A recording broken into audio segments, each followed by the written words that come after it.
wrestling fans. Not sports entertainment fans. Professional wrestling fans. Professional wrestling. This is it. This is us standing up. This is the Wrestlingmatters podcast, a podcast that stands up for professional wrestling. Why? Because wrestling matters. So join the revolution, because the revolution is now. Well, enough is enough, and it's time for a change. professional wrestling.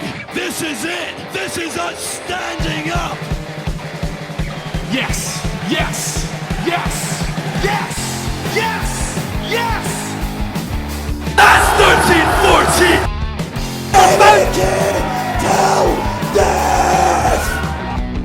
Dina, I am the best in the world. Cause that's the bottom line. Cause Stone Cold said so.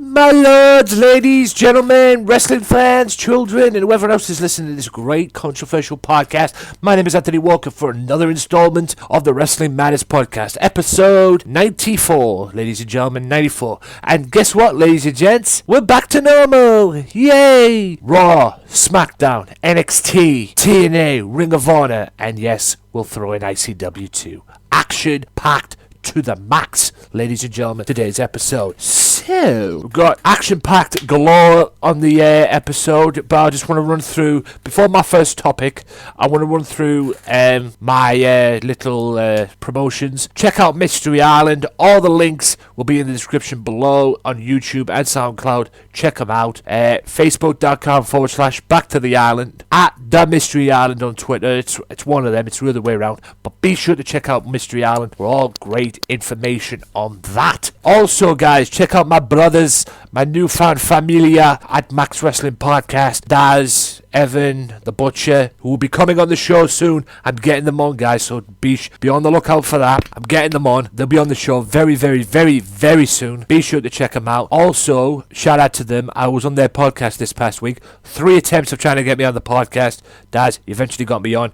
All due to work commitments, but I'm on. And guys, Wrestling Matters podcast is coming to the Swerve Network. Yay! All part of one big happy family. Don't worry, guys, the date hasn't changed. It's still be on a Monday.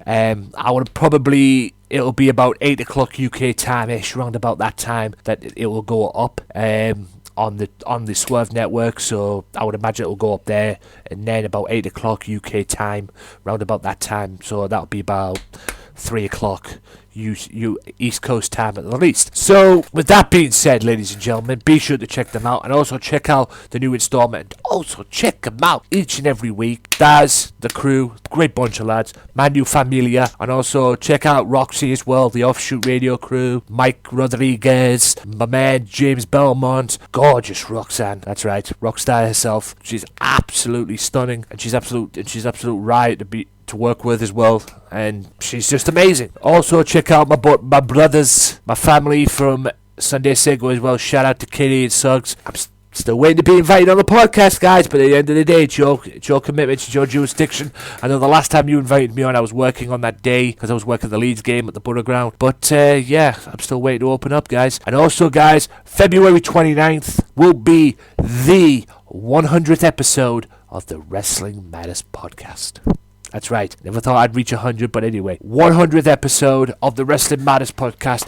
And April 4th, ladies and gentlemen, will be the 2-year anniversary week of the Wrestling Matters podcast. Because Thursday is April 7th. And that's when the whole thing was born, guys. That's when the Wrestling Matters podcast was born. April 7th, 2014. And April 4th, 2016 will be the 2-year anniversary of the Wrestling Matters podcast. So, look out and listen out for future podcast episodes as well, for more information on that as well. Also, more information about my family, Sunday Segue, Offshoot Radio, Max Wrestling Podcast. Well, all the links will be in the description below. I'll put as many links as I can in the description below. Also, Michael Larkin will be... I'm going back on the Michael Larkin podcast next week, the S&M podcast next week with the Wrestling Unleashed episode as well. The last episode I did with Michael, I have done 2 episodes. I haven't had time to put the the new one up because I've been very, very busy, but I'm putting it up. It should be up this week. Check it out on YouTube and SoundCloud. It should be up this week as this podcast is going up. If it's not up, let me know,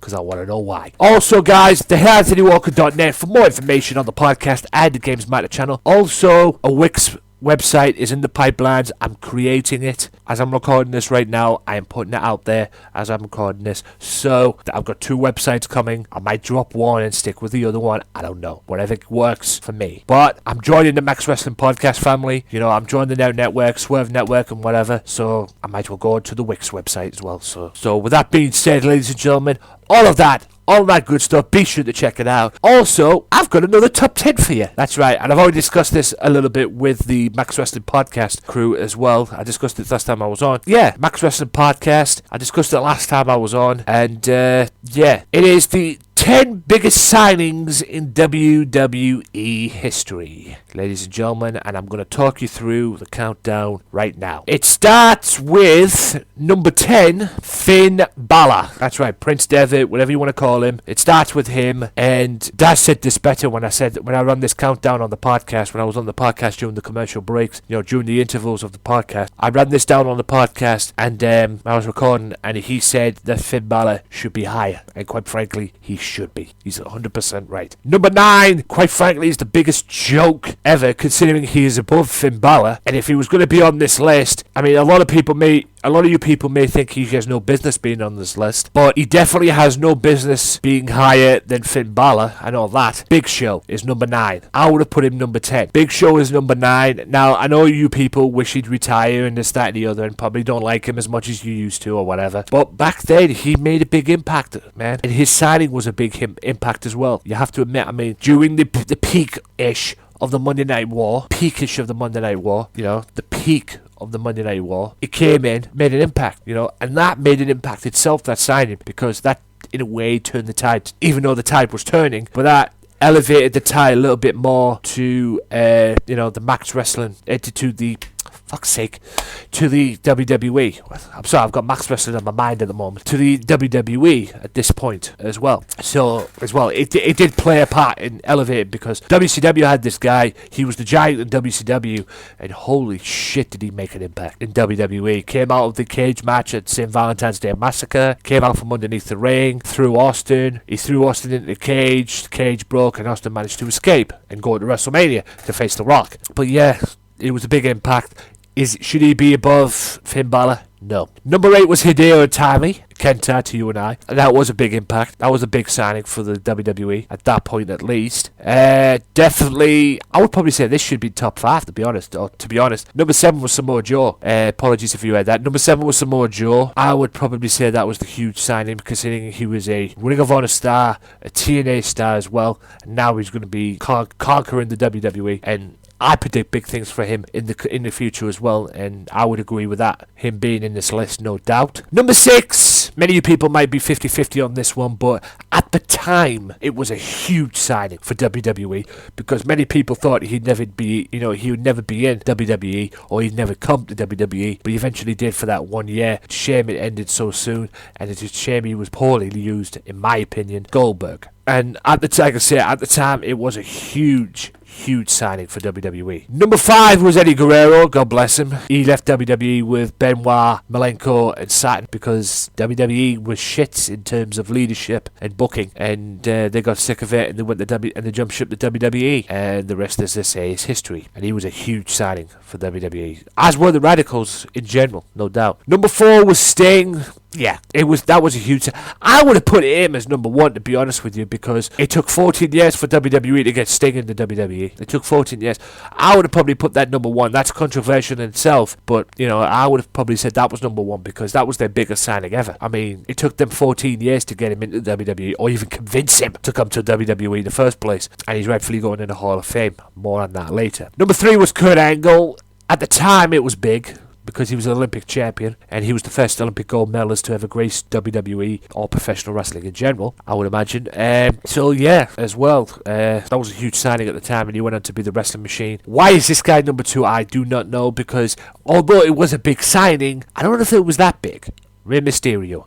I don't know if it was that big. I would have put him number 9 at the most for that. Number 2, I disagree with that. He was big for the cruiserweight division that they had at the time on SmackDown, but big signing overall. You know, bigger than Finn Balor, bigger than, you know, Goldberg, maybe Sting. Nah, no chance. And number 1 was Chris Jericho. Hard to argue, that was probably the best debut in WWE history, or at least one of them at least, when he interrupts The Rock on Raw, and the rest is history. Welcome to War is Jericho. For fuck's sake. Sorry guys, I've just realised, something just caught me there, something just caught my eye, but anyway, I got a little distracted there a little bit, but anyway, back to this. Yeah, that was the top 10. Do you agree with it? What was, you know, who was your biggest signing? You know, feel free to let me know in the YouTube comments. Feel free to let me know in the comments below. On SoundCloud, hell, tweet me on Twitter as well. All the links will be in the description below underneath. Now, it seems Jeff Jarrett in GFW GFW is falling apart. It seems GFW is really falling apart at the moment. Because, like I said, I got told this from a reliable source, Max Wrestling Podcast. I got told this from a reliable source, the Max Wrestling crew, that GFW, Jeff Jarrett, is a little pissed off with AJ Styles, Carl Anderson and Doc Gallows because, well, apparently they sued him, and Scott Steiner was involved as well. They sued Jeff Jarrett because apparently, from what I was told, Jeff Jarrett has been going around promoting GFW shows using them 4 people, Carl Anderson, AJ Styles, Doc Gallows, and Scott Steiner, mainly Scott Steiner, promoting them on the shows. I believe it was just Steiner at the most, promoting them on the shows, and they're not even turning up. Basically, he was using them to promote his shows to draw people in. That is, I don't care what anyone says, I have never owned or promoted. Oh, I wish I could. I wish I was. Trust me, it would be a dream. But I've never owned a wrestling company. But the first rule of a wrestling company is you do not advertise people that are not coming on the show. Okay? You do not advertise it. That is the ultimate no-no. That's how you lose fans. Oh yeah, they pay money to see so-and-so. He's not even on the fucking show. You know? You know, it doesn't make any sense. And plus, see, it seems from what I've heard, Jeff Jarrett is a little pissed off with Gallows, Carl Anderson, and AJ Styles because, as we all know, ladies and gentlemen, if you believe the dirt sheets or whatever, they're on the verge of being in WWE. They're WWE bound. So, you know, it is what it is at the end of the day. Hopefully, Jeff Jarrett can use his brain and improve. But, yeah, if he's going to keep using people to promote his shows that are not even on the show, he won't be running that company, GFW, for very much longer. Because that's how you lose fans, ladies and gentlemen. It's shit like that that makes you lose your wrestling fans that you're trying to draw into the show. And hell, networks ain't gonna go with it anyway. So, but at the end of the day, that's all I have for you in that respect as far as news. And I hope you enjoyed. What is your opinions? Please give feedback and opinions, whether you're on SoundCloud, write in the comments below on SoundCloud, or get in touch with me on my website as well, theanthonywalker.net. Get in touch with me on there, get in touch with me on SoundCloud, get in touch with me on YouTube, drop it in the comments below. You know, do you agree with Chris Jericho being the biggest WWE signing? We'll have to see on that one. But with that being said, ladies and gentlemen, that is the end of part 1 of the Wrestling Matters podcast. Part 2 will be the Raw audio, and in part 3, I'll be back with Smackdown, NXT, Raw, Ring of Honor, TNA, and ICW as well, so stay tuned. If you like the Wrestling Matters podcast, why not check out their Facebook page at facebook.com/WMPodcast and like the page and show your support to the podcast that stands up for professional wrestling, the Wrestling Matters podcast. Wrestling Matters, wrestling fans.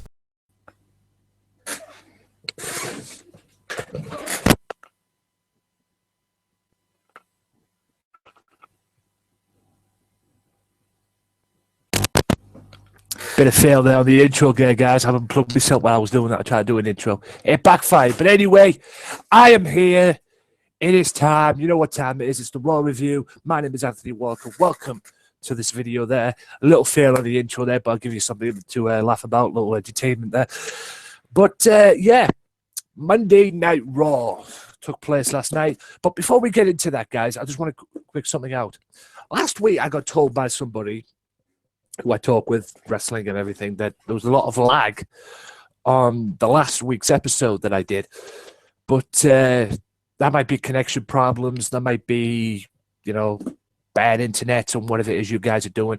I always look back on the videos, and they've always worked for me. The only time that has always been a problem is if the connection clogs out and this goes off air. So I don't know, what it's all about, but I'm not recording this on my main laptop. I'm doing this on my other laptop right now. So I'm on my Sony Windows 7 computer. I'm going to upgrade it to Windows 10 eventually. But I'm on this right now, as you can see. This is my second laptop. Hopefully you guys are getting a better view of what it is or whatever it is I'm doing or whatever. Hopefully it's all good and what it is and there's no lags and everything. I'm just trying to improve. From what I'm seeing right now, as I'm seeing this, it seems all right. Is it better? I mean, webcams are not the best thing that you've got on your laptop, guys. Webcams are not the best thing in the world at all. Okay, that's why I'm on the verge. I'm inquiring about getting another webcam, like something I could hook on to the thing, so I can do it from there instead of using the inbuilt webcams that I'm using on my laptops. But I work with what I got at the end of the day, so hopefully you guys like it and enjoy it and express your opinions. And like I say, if you guys are watching this and there's any lags, please let me know, or any problems, feel free to let me know, and I will work on it to the best that I can until I get my webcam, which I'm very much getting, but I'm trying to pick out the best one that works best for me, okay? Because there's a lot of crap. There's a lot of crap ones out there. I've done my research. I've looked them up on Google. There's a lot of rubbish ones out there, but I want to get the one that works, okay? I'm inquiring about it. Hopefully I'll have one in the coming months. But in any event, ladies and gentlemen, let's get to the mid Raw review, January 11th from last night. Next night's Monday Night Raw, which took place in New Orleans, which saw the return of the Beast, Brock Lesnar, the Animal. Fuck Batista, okay? Brock Lesnar's the Animal, okay? I don't give a damn what people say. Oh, yeah, Batista's the Animal. No. Batista ain't shit when it comes to Brock Lesnar. Let me just say that right now. But in any event, Raw kicked off with, I'll get the out the way points. Raw kicked off with McMahon and Stephanie stirring the shit up with Roman Reigns, their world champion. They don't like the fact that he's world champion. Stephanie doesn't like the fact that he's world champion because of TLC. Roman Reigns beat the fuck out of Triple H. And McMahon doesn't like the fact that not only did he beat his son-in-law up, he Superman punched him to win the world title from Sheamus. At the end of the day, it was just another good old-fashioned authority promo. Don't know if it was 20 minutes, don't really care. But the only thing that came up from it was McMahon put Roman Reigns in a 1 versus all main event, which I'll get to later on. To start off, Sheamus and Dean Ambrose. Now, Sheamus and Dean Ambrose, these two could have a fight. And it was just an epic fight. Nothing big out of it. But Kevin Owens got involved as I expected. Kevin Owens to get involved. And this feud between him and Dean Ambrose over the Intercontinental Championship is not over.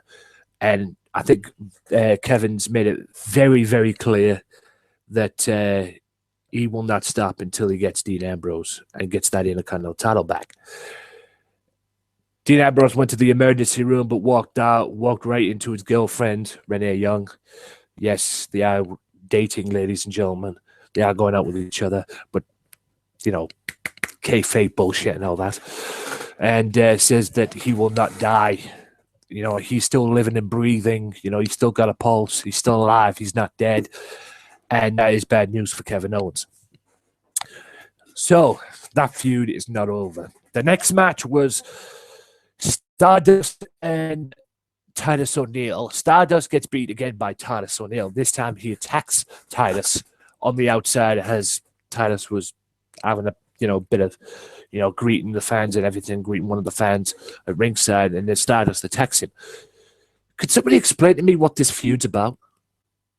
Or this is about with Titus and Stardust? I mean, I don't get it. I really do not get it one bit.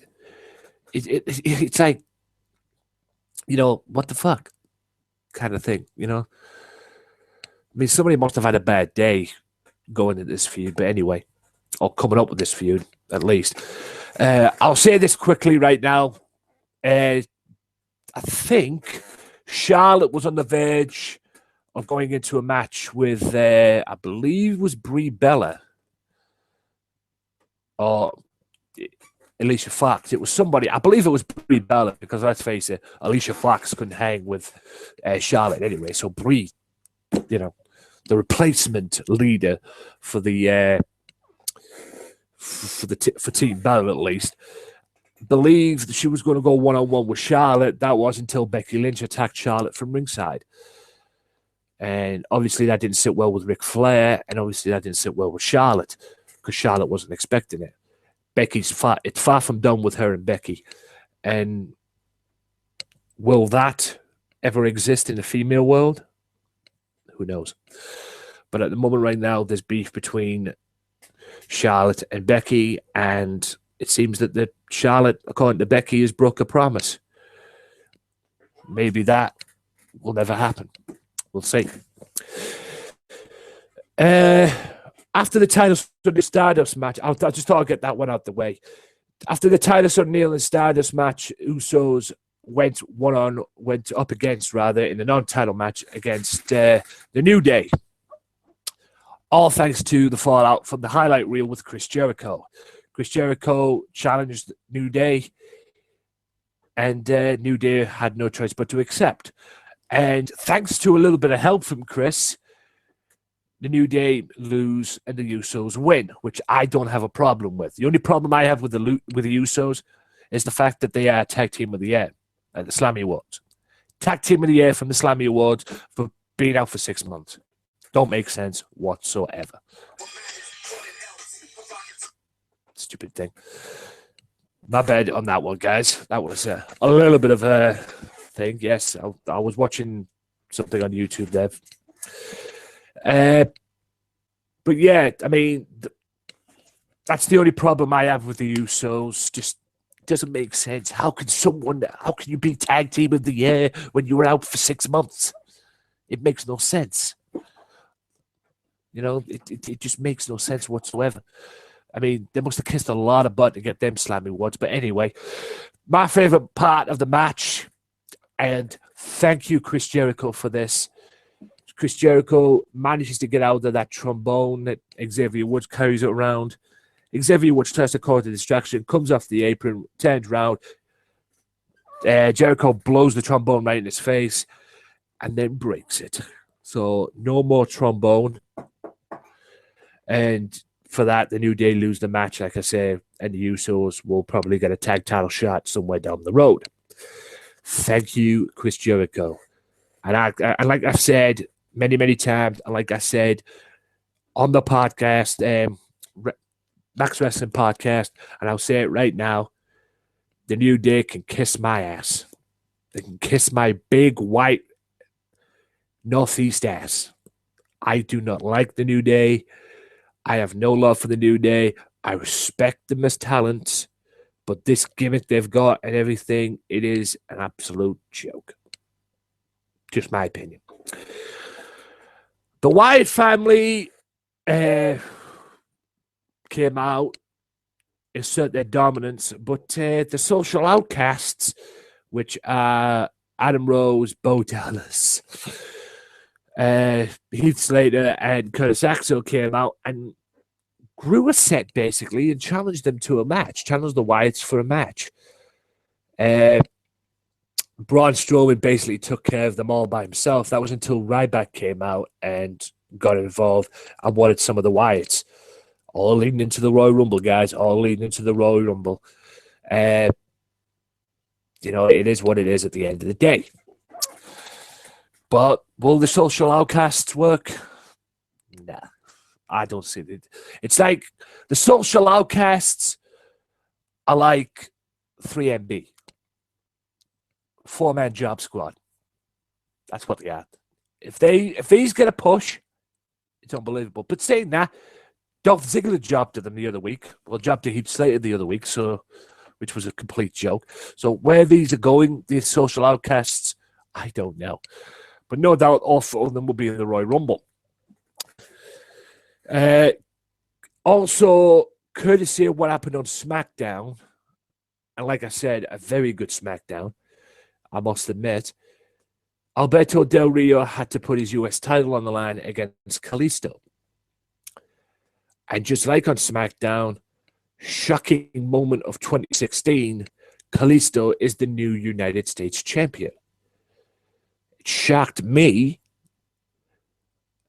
I didn't see this coming. I didn't think they were going to put the title belt on Kalisto. Kalisto is promoted as the new Rey Mysterio from what I'm hearing. It's hard not to disagree with that, quite frankly. Yeah.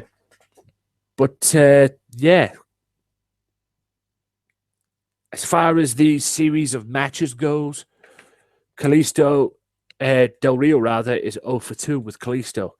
And like I said, Kalisto is the brand new WWE United States Heavyweight Champion.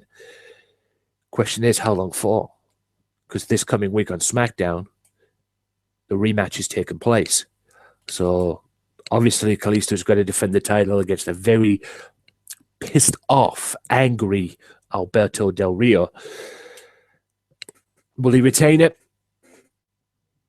Anything can happen, and I'm not counting Kalisto out. I guess we'll find out on SmackDown. And finally, the one versus all match, which saw the one versus all match with Roman Reigns against the entire roster, which also was in a no contest. A lot of no contests on this Raw, to be honest, which is very, very displeasing, to be honest. The match went on. Roman Reigns did his thing, and then they all came in and attacked him. New Day came in and attacked him. Kevin Owens got involved, but the Beast came out, Brock Lesnar, and Brock throughout the night got Paul Heyman to try and convince the McMahons, Stephanie and Vince, to grant his wish that Brock Lesnar would meet the WWE World Heavyweight Champion or the winner of the Rumble at WrestleMania for the title. Wish didn't come to fruition, quite frankly. And like I said, man, I wish people would just grant Brock Lesnar's wish. Why would you want to piss off a beast? If I was running WWE and he came up, or you sent Paul Heyman to come up, I just grant him his wish. I said, here, fuck it, you can have your thing. Because when he doesn't get his wish or doesn't get what he wants, he goes out and completely raises hell. You know, he came out and everybody thought he was going to join forces with New Day and Kevin Owens and that, and Sheamus and Alberto Del Rio. He didn't. He basically mopped the floor with all of them. Clotheslines Kofi and Xavier Woods. Suplexes Big E, suplexes Sheamus, suplexes Alberto Del Rio, and even suplexed Kevin Owens, which is what people wanted to see, Brock Lesnar versus Kevin Owens. So we got a little taste of it there. But, you know, people don't give him what he wants. But then he ended up F5ing Roman Reigns, the world champion. Makes a statement. He wants that world title back. Question is, will he get it? I would probably think that the Beast will be in the Royal Rumble. What's going to happen at WrestleMania? There's all this thing that I predicted Roman Reigns is going to win the Royal Rumble. He will retain the title. He's only just won it at the thing. I can't see them having it drop the title, and he'll be the first man to win the Royal Rumble, you know, defending the championship. I don't know where this is going to go. There's talk of a Triple H. You know, there's a Triple H and Roman Reigns down the pipeline. You can see it coming a mile away. Triple H ain't going to stand for that. Maybe it'll be Triple H and Roman Reigns at WrestleMania. But there's also talk of Rock versus Triple H at WrestleMania. The only thing that I can predict right now. There's all these ideas of what's going to happen at WrestleMania, but the only thing that I can predict at this point in time is who's going to face The Undertaker, because it was meant to be John Cena. But John Cena's out for injury, and his surgery took place, and he seems to be all is good in the John Cena camp. But yeah, a lot of questions answered between now and the Royal Rumble and now in WrestleMania. Speaking of the Royal Rumble, before I get to my Raw rating, I've had an idea from a colleague of mine at work. I'm a steward at Middlesbrough Football Club, and I might be doing a podcast on the Royal Rumble. Now, the question is, I don't know what to do. Should I do the whole show, or should I do the whole show, or should I do, the Royal Rumble match itself? But a colleague of mine suggests do the Royal Rumble match. I don't know how that's going to pan out. So look out for that in upcoming podcasts. And if I have more information, subscribe to the channel for more information on that. And I'll let you know in due time. But all in all, guys, Raw rating, I'm going to give it a 5 for me. Two good things that happened: Chris Jericho breaking that damn trombone and basically shoving it up Xavier Woods' rear end, and Xavier Woods crying like if he was Kel Kimball from Keenan and Kel. And the other main happy moment, the best part of Raw, I'll talk about in a second. But all in all, it was just an average Raw for me. I mean, no content. There was about, if I'm not mistaken, there was a one. I think it was about, there was a no contest. There was about two no contests and one disqualification or double count out. I believe that's double count out. I don't want to see that. So all in all, I'm going to give it a 5 out of 10 and a 3 out of 5 for me.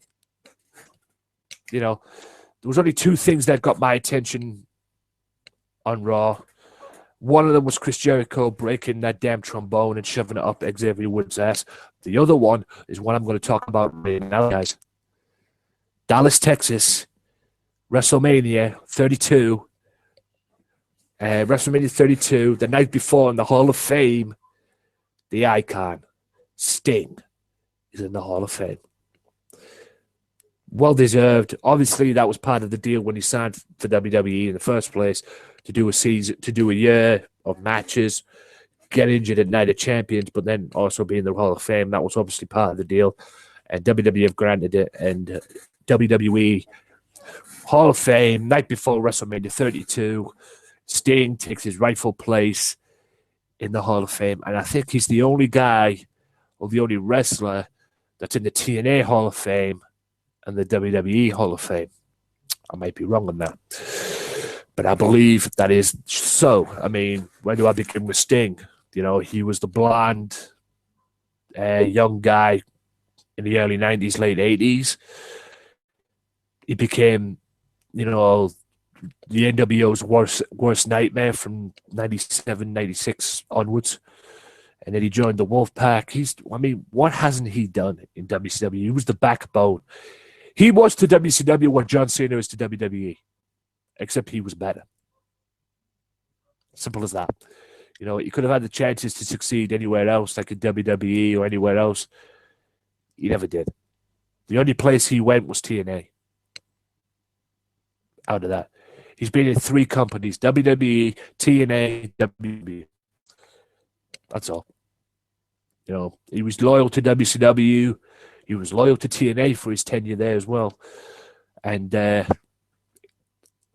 before WrestleMania 32, he takes his rightful place in the Hall of Fame. And like I say, I think he's the only man that's in the TNA Hall of Fame and the WWE Hall of Fame at the same time. I might be wrong on that one, but I believe that's true. The only thing that would make it sweet right now is to put The Undertaker in there, because Undertaker needs to be in there too. Okay? Let's get The Undertaker in. I don't care if it's his last WrestleMania. I don't care if he's got another couple of years left in him, which I highly doubt he has. But he needs to be in the Hall of Fame right now. We need The Undertaker in this Hall of Fame. There's a lot of people. I can give you a list of a lot of people that should be in the Hall of Fame, quite frankly. You know, Undertaker, British Bulldog, Rick Rude, for Pete's sake. You know, there's a lot of people. I can give you a list. I can give you a list as big as a Christmas list of who should be in the Hall of Fame. But Sting's in the Hall of Fame, and I'm very pleased with that. Now you need to put The Undertaker in WWE. You need to do that. Whether he's got another year, 2 years left in, it don't matter. You need The Undertaker. It's in Dallas, Texas, his home state. Let's get him in. Yes, Sting's in there, and that's going to draw more people. That's going to draw people in, you know, wanting to sell, you know, selling tickets for the show. That's going to draw people in to see that, because that's going to be interesting as well. But what would draw a lot of people in is if you put the home state boy, Texas boy himself, The Undertaker, in there. He needs to be in there. He needs to be in there now. And with that being said, ladies and gentlemen, that is the end of this video. Thank you so much for tuning in to watch, or even having the time to watch. If you didn't see this on the stream, don't worry, it's going to be up on YouTube at some point. And like, share, subscribe, leave your thoughts in the comments below. Comment me, get me on Twitter at Tony_Walker. For more information on the Wrestling Matters podcast, at WMPodcast, theAnthonyWalker.net, my website. Yes, I've got a Wix website coming as well, but I'm in the process of creating that. I just haven't had time to get back on it yet because I've been busy. Hopefully I can get some help with that this coming week. Daz, I'm off this Saturday. It is Tuesday now. I'm off Saturday. You've been dying to get me on the podcast for a couple of weeks, pal, since I was last on. You've been dying to get me on, but work commitments have always come in the way. I'm off this Saturday, just to let you know, okay? But all in all, guys, like, share, subscribe, do all that good stuff. Thank you so much for watching. Tune in next week for another Raw review. And if I don't see you this week, I'll see you next week. Peace out.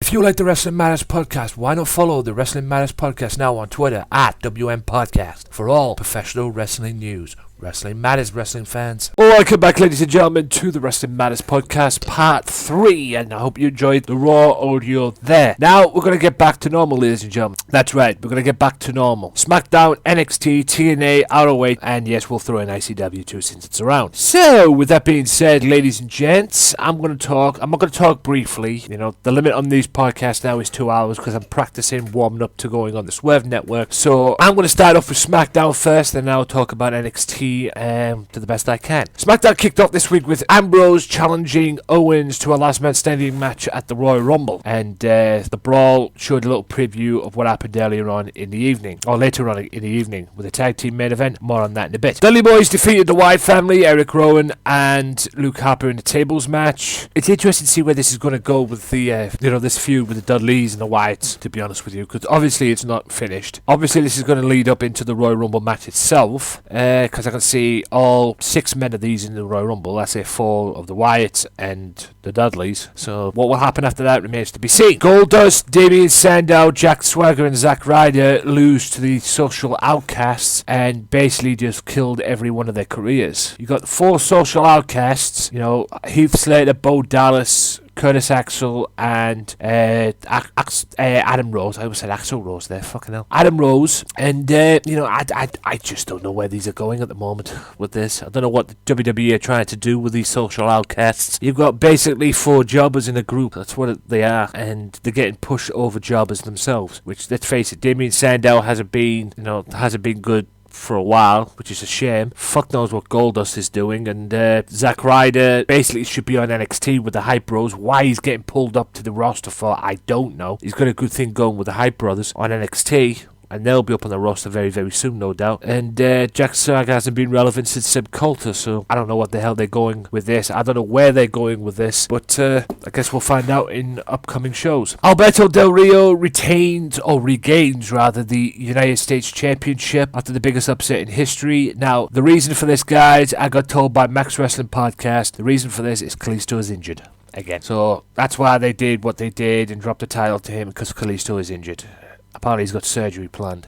So, what will happen now? Who will Del Rio drop the title to at the moment? I don't know. It's interesting to see. Becky Lynch defeats Brie Bella. Whatever on that one. During the backstage interview before her match, Becky proposed a match at the Royal Rumble against Divas champion Charlotte. But will Becky's former friend accept? Have to wait and see. No doubt we'll get the hearing on Raw. And now for the main event of the evening, ladies and gentlemen. Smackdown on the USA's third main event of the evening could not be contained by traditional rules of a tag team contest, as Kevin Owens and Sheamus made sure of that. The Celtic Warrior and KO relentless attack on Lunatic Fringe outside the ring, which included the steel steps and the top of the Smackdown announce table, forced the referee to disqualify the brash pair. The bell did not slow down the heavyweights though, and it all ended with Kevin Owens taking a red owl from Adrian Neville to seal the deal. And that about wraps that up for the show, the Smackdown show. I don't know why they put 6 on there and everything. Now for the Battle Royal, the results are in, and the question is, did Eva Marie earn a title shot? The answer, thankfully,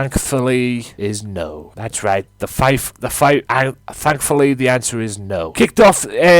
NXT kicked off, then in 2 weeks, in a triple threat match, William Regal announced that it'll be Baron Corbin, Samoa Joe, and Sami Zayn to determine the number 1 contender for Finn Balor's NXT Championship. Tommaso Ciampa beat Danny Burch, which I believe is Matt and Stone. NXT Tag Team Champions Dash and Dawson defeat the Ascension in a non-title match. Elias Sampson beat Corey Hollis. And once again, Corey Graves, the goofball, got it all wrong again, because he predicted Eva Marie would win the championship Battle Royal to determine the number 1 contender for the women's title. But no, because Carmella, how you doing? Carmella is the champion. We'll meet the champion. Well, she's the champion of the Battle Royal is what I meant to say, and Carmella will go on to face her friend Bayley sometime down the road for the NXT championship. And thankfully, Eva Marie can go back to being the somewhat poster girl of Total Divas, and I say that very loosely. Now, that is the end of that. NXT, great show as always, and you know what? SmackDown's improving too, guys. It really is improving. Alright, there's a long way to go. I mean, give it a month and then I'll probably say that for yourself, but it's really improving. Changes have made, and hopefully changes for the better. The one problem I have with SmackDown, Jerry Lawler. I don't know what the hell he's trying to do, but like I said last time, and I'll say it again, if you're trying to make him be a heel commentator, that's fine. Do that. He can't be both. He can't be heel or babyface. It just won't work. And plus, for the love of God, WWE, don't make him out to be the new John Bradshaw Layfield. It's bad enough we got one of them on Raw. We don't need another one. Right, ladies and gentlemen, that is the end of the Wrestling Matters podcast part 3, and in part 4, I will bring you TNA and Ring of Honor. So, stay tuned. What's going on, ladies and gentlemen? My name is Anthony Walker, the host and creator of the Wrestling Matters podcast, and a long-time wrestling fan. Encouraging everybody to sign a petition to get this man, this little picture in the corner right here, the British Bulldog, into the Hall of Fame where he belongs. There is a long list of people who are not in the Hall of Fame, the WWE Hall of Fame, and deserve to be in there. This man's one of them. Okay, I have been a fan of wrestling ever since I was a little child, and the fact that this man is not in the Hall of Fame, quite frankly, is a joke. He deserves it, and you can help sign this petition to get him in the Hall of Fame where he belongs. To sign the petition and show your support, go to www.teamdavyboysmith.com to sign the petition and show your support and help get this man in the Hall of Fame where he belongs. Long live the British Bulldog. Let's get him in the Hall of Fame. My name is Anthony Walker. Peace out. Welcome back, ladies and gentlemen, to the Wrestling Matters podcast. This is part 4, and now it's time for the Ring of Honor and TNA talking points. Now, I'll start with Ring of Honor. Ring of Honor kicked off this week with All Night Express against Roppongi Vice. And, 2 great tag teams going at it to kick off a new year on Ring of Honor television, and the All Night Express managed to get the victory. Some say a little controversial though, but they got the victory nonetheless because they got a blind tag which nobody actually saw, not even the commentator, which were Nigel McGuinness and Kevin Kelly. Not even they saw it, and they managed to get the victory. On that Express managed to get the victory 1-2-3, and on that Express, Kenny King and is it Rip Titus? They take one step closer and one step further to regaining the Ring of Honor World Tag Team titles. But, like I said, good match between two great teams to start off. The next match after that was War Machine, the Tag Team Champions, against the House of Truth. And obviously War Machine won the match, but the story of that was not War Machine winning the match, it was the House of Truth after the match. Because, what's his name? Donovan Dijak got kicked out of the House of Truth. He basically quit, and he basically got fired, basically. He got eliminated from the House of Truth. And Donovan Dijak is now a free man. Question is, will he now go with Prince Nana, because Prince Nana was out? Prince Nana was out of the at ringside when he got fired, clapping. So does this open now the door for Prince Nana? Sorry if I'm a little puzzly, a little words mixing here, guys. It's just there's a lot to remember, there's a lot to talk about. The main event was a four-corner survival involving Matt Sydal, Moose, Jay Briscoe, and the man with his boys again, Dalton Castle. And Dalton Castle managed to get the victory out of that. So it seems that now he's got his boys back, it seems that Dalton Castle is back in business as far as winning matches goes.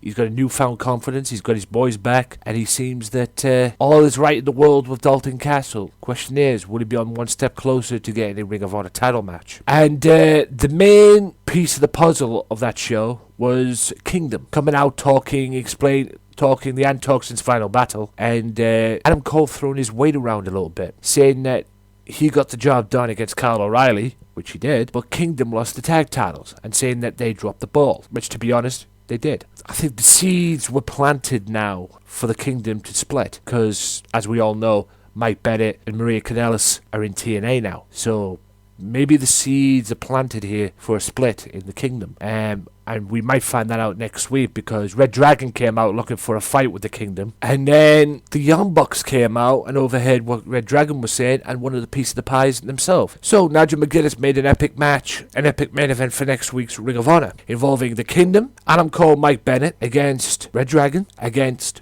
the Young Bucks, in a Philadelphia street fight.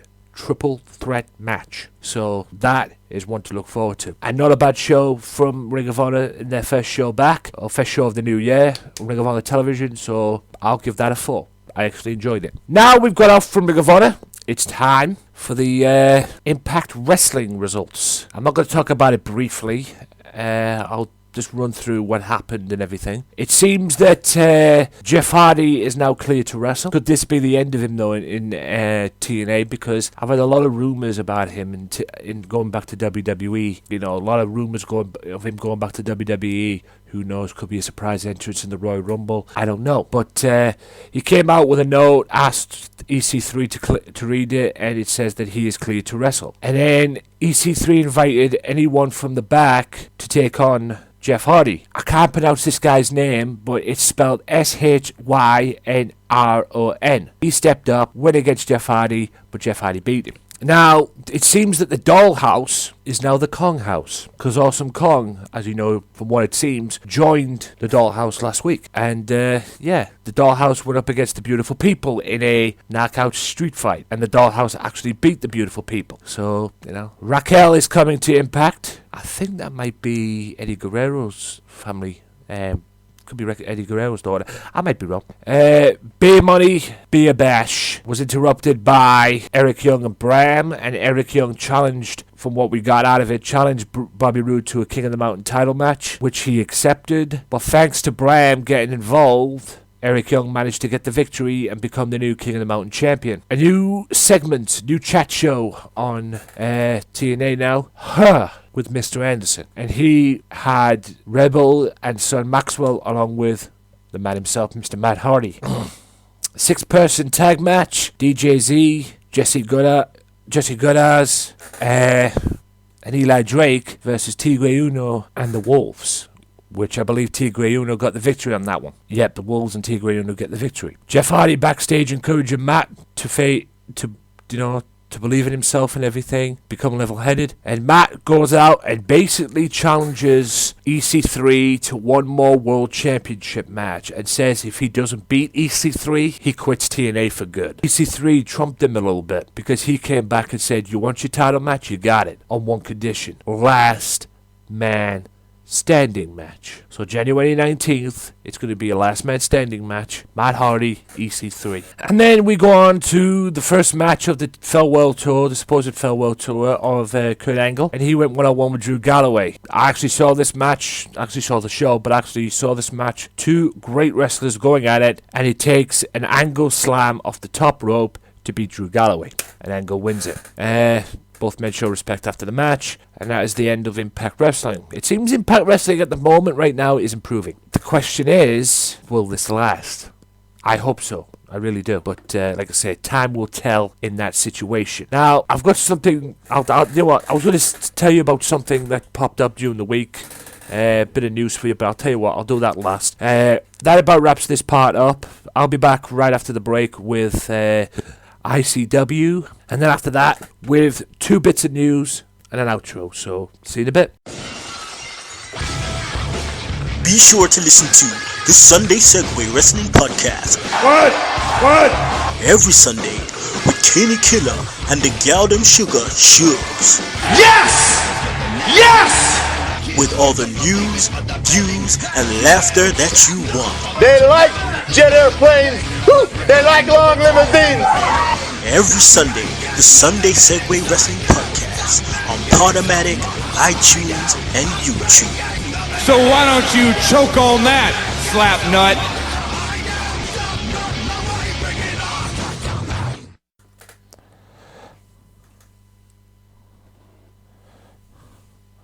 Welcome back, ladies and gentlemen, to the Wrestling Matters Podcast Part 5, and it's now time for the ICW. That's right, ICW Friday Night Fight Club, headlined by Team ICW against the NAK. But it kicked off with Joe Coffey versus Lewis Garvin. Two great wrestlers, Joe Coffey vowing to win the Square Go January 24th. He went one-on-one with Lewis Garvin. Wrestling match to the T. This was just hard-hitting. A very even contest. Very hard-hitting kicks, chops, punches, even clotheslines as well. And two great wrestlers to kick off the show. And it all culminated with a hard clothesline by Joe Coffey from rebounding from a kick to the face from Lewis Garvin, but he managed to get a clothesline in and get the victory. And then Joe, after the match, made a statement that he vows to win the Square Go and make 2016 his year. All these brass rings that Red Lightning keeps on leaving, Joe vows to get what he wants. And he says that the Baronmania still haunts him, and that when he was facing Drew Galloway, it still haunts him, and 2016 is his opportunity to make it right and become World Heavyweight Champion. And he plans on doing Mission 1, which is winning the Square Go. Will he do it from number 1 entrance? We'll have to wait and see. The next match after that was Michael Chase and Tommy End. Hard-hitting match, to say the least. Michael Chase is a very, very impressive wrestler. He really is. He took it to Tommy End. Tommy End throwing what he does best, throwing them kicks, which are lethal as hell. How people can breathe after taking one of them kicks is amazing to me. He just really hard-hitting kicks, to say the least. And it takes Michael Chase to do a springboard, but instead of him doing a move, he jumps right into a kick, and Tommy End spin kicks him right in the gut and gets the victory, which saw two great wrestlers ending with Tommy End getting the win. And it was just a great match overall. Hard hitting, physical kicks, great stuff to watch, and two men no doubt are probably in the Square Go. I think Michael Chase has already made it clear that he's going to be in the Square Go January 24th. Also, Tommy End and Michael Dante, it wasn't Michael Dante, sorry, it was Mikey Whiplash. I've made it very, very clear that they want the ICW World Tag Team titles. Will they get an opportunity, and will we see them as Tag Team Champions of ICW? Very interesting. I wouldn't mind seeing it myself, to be honest. But, yeah. Now, Jack Jester, one-on-one with Joe Hendry. Joe Hendry vows to take out Tim Wiley, the Muscle, very, very soon. But he had to go one-on-one with Jack Jester. And Joe Hendry coming out to one of the most craziest entrance themes I've ever seen and heard in my life. This guy's known for doing crazy entrances. This one he did about Jack Jester. Boom, boom, boom, boom. Jack Jester's in my room. That's the title of the song, I would imagine. It is a rendition of the Venga Boys' Boom Boom Boom. And to be honest with you, it was fucking hilarious. And it actually worked, to be honest. And Jester even actually liked it as well, to be honest. Very even so far. Jack was basically spent most of the match slowing the pace of the match down, slowing Joe Hendry's offense down. And then with that one opportunity, he managed to go and work on Joe Hendry's injured ribs, which basically caused the referee to throw it out after he took a right hand from Jack Jester rather, and Jack kept on working on the ribs, basically destroyed him. And then after that, Jack Jester calls out Dallas and says next week he either steps up and face Jack Jester face to face, or they'll find him. They meaning the Black Label. Jester, Drew Galloway, and Red Lightning. I would imagine Lionheart and 55 will be in the mix to that as well. But we'll have to find that out next week. In part 2 of the second half of the show, DCT comes out and says he's not going to take all the sidelines. 2015 was a horrible year for him in a way, and he's basically sick of waiting. He calls out Bram, declares himself in the square go. Question is, will Red Lightning allow him to be in the square go? Plus, will Red allow him to face Bram? DCT ain't playing. He knows what happened at Show's house party last year when Bram powerbombed Viper. Actually, power drive Viper. But Bram's been having problems in America. He's got the all clear, and apparently he's going to come back to ICW. Question is, DCT will be his welcoming committee when he arrives. Should he arrive, and should Red allow him to face him. And then on to the 8-man main event, which was nothing but a fight, quite frankly. Team ICW, Davey Boy, 0G champion, Kenny Williams, Noam Dar, and the world champion, Grado against the NAK. BT Gunn, Stevie Boy, Chris Renfrew, and old Wolfgang himself. And guys, this was just a straight up fight. This was not an 8-man tag, although about, say, maybe 5 minutes of it was, but it was just a fight. Fights all over the place. Kaylee Ray getting involved twice, stopping the count because Team ICW almost had NAK beat. Fights all over the place, breaks down. Hell, at one point even Grado and Chris Renfrew were fighting outside the building, in the streets, outside the building. Unbelievable. 8-man war. If you haven't seen this episode of Friday Night Fight Club, I suggest you go and find it. I suggest you subscribe to the ICW On Demand service. Hell, I think it's even available for free. So you can go on ICW On Demand and watch it for free. I think they're allowing that for free. I don't know. They might still be doing that. I believe it is. It's worth a watch. Go and find it. This 8-man was an all-out fight, and it culminated with Grado hitting the 8-5. Kaylee Ray again stops the fight. Stops the count. Fight continues in the ring, and then Viper comes out and whacks Kaylee Ray with a chair on the stage. Grabs out the Kaylee Ray and hits a Viper driver off the stage through what was probably the merchandise table on the floor. Almost kills Kaylee Ray. And back in the ring, Renfrew goes for a stunner, rolls up, but Grado counts, rolls up and gets the 1-2-3. Team ICW win. The highlight of the match was Grado hitting the Grado. He hit it on Stevie Boy, catches BT off the top rope with it, hits Wolfgang with it, then hits Kaylee Ray, although Chris Renfrew managed to get out of it and hit a stunner with it. But that was an awesome, and I don't know about you, but Grado has vastly improved. Yes, he was the entertainer, bags of charisma, yada yada yada, but since he's won the championship, he's a different guy. It's amazing what winning a world title can do. That's all I got to say on that. But awesome ICW show, awesome show, 5 out of 5. Look forward to next week because it's a big one next week. Davey Boy defends the 0G title against Lionheart. Plus, Jack Jester calls out Mark Dallas. Joe Coffey's in action. It's just one big, huge show leading in to the Square Go. It is the last ICW Friday Night Fight Club before the Square Go, so look forward to that. And Square Go will be on Sunday, the same night as the Royal Rumble, and I'll be watching it, and I might review it on the show. I'll have to wait and see how things go, but I'll be definitely watching it. With that being said, ladies and gentlemen, ICW is over. Hope you've enjoyed that. Like I say, I recommend you go and watch this episode of Friday Night Fight Club, and I'll be back right after this with an outro, and plus a few other things as well, so stay tuned. Be sure to listen to the Sunday Segway Wrestling Podcast. What? Every Sunday with Kenny Killer and the Galdem Sugar Shugs. Yes!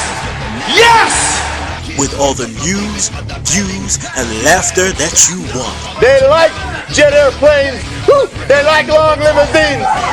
Every Sunday, the Sunday Segway Wrestling Podcast on Podomatic, iTunes, and YouTube. So why don't you choke on that, slap nut? Welcome back, ladies and gentlemen, to the final part of the Wrestlingmatters podcast.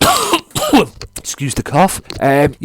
Hope you've enjoyed the podcast, ladies and gentlemen. Hope you enjoyed the ICW review. Hope you've enjoyed everything on this podcast today. Now, a little bit of news for you, ladies and gentlemen. I am going on the Swerve Network. That's right, Wrestling Matters Podcast invades the Swerve Network. That's right, it's coming on the Swerve Network. It's joining the crew. It's joining the Max Wrestling family. It's joining Offshoot Radio. Shout out to my boys. Shout out to my guys, James Beaumont and Michael Rodriguez. I just say Max Rodriguez for Michael Rodriguez, you know, the pain in my ass. I don't know, I'm on one today, guys, as you can probably tell. Michael Rodriguez, James Belmont, and the gorgeous Rox. That's right, Rockstar herself, the one and only, thank God. And Sunday Segway as well. Shout out to my boys, Kenny Killer and Shugs. So, yeah, the Swerve Network, ladies and gentlemen. I'll be shooting some things with them in the coming weeks. Probably not on the Saturday because I'll be working on the Saturday, this coming Saturday. So, probably the week after or something, we will see. And we'll be shooting some promos,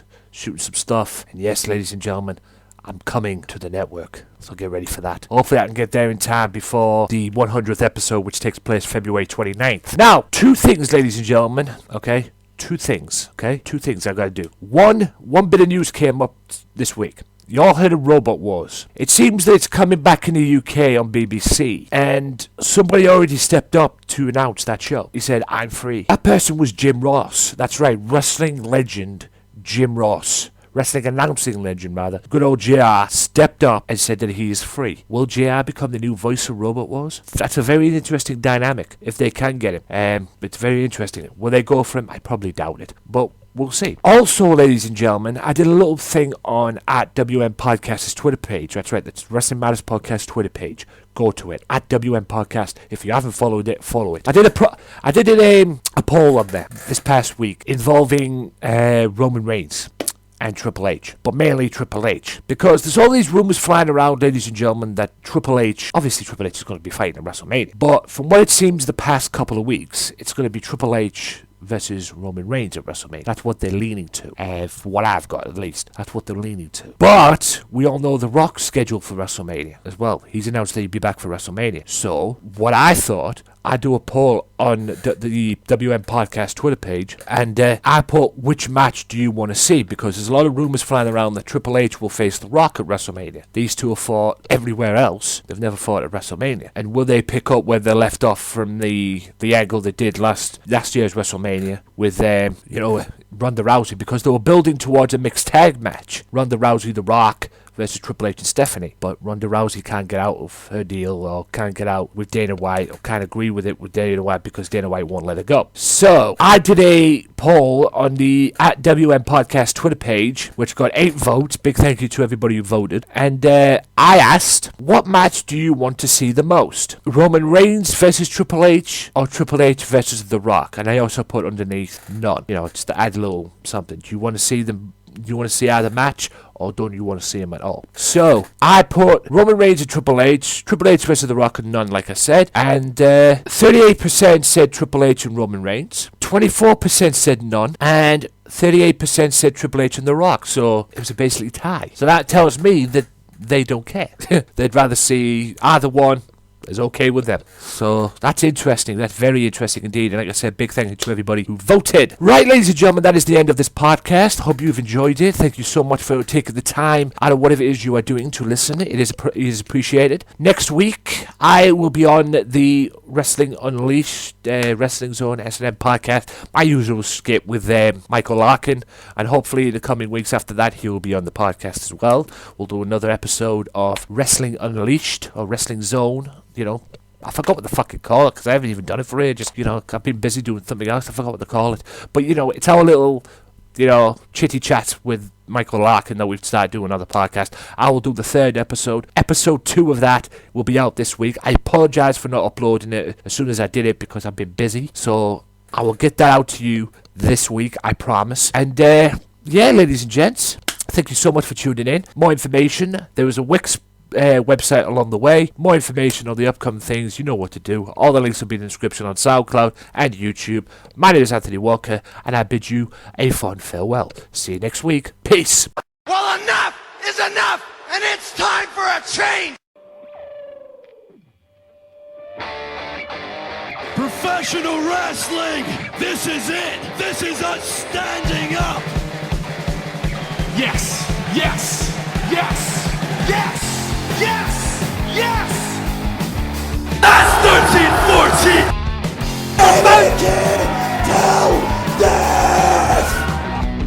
Cena, I am the best in the world. Cause that's the bottom line. Cause Stone Cold Simpson.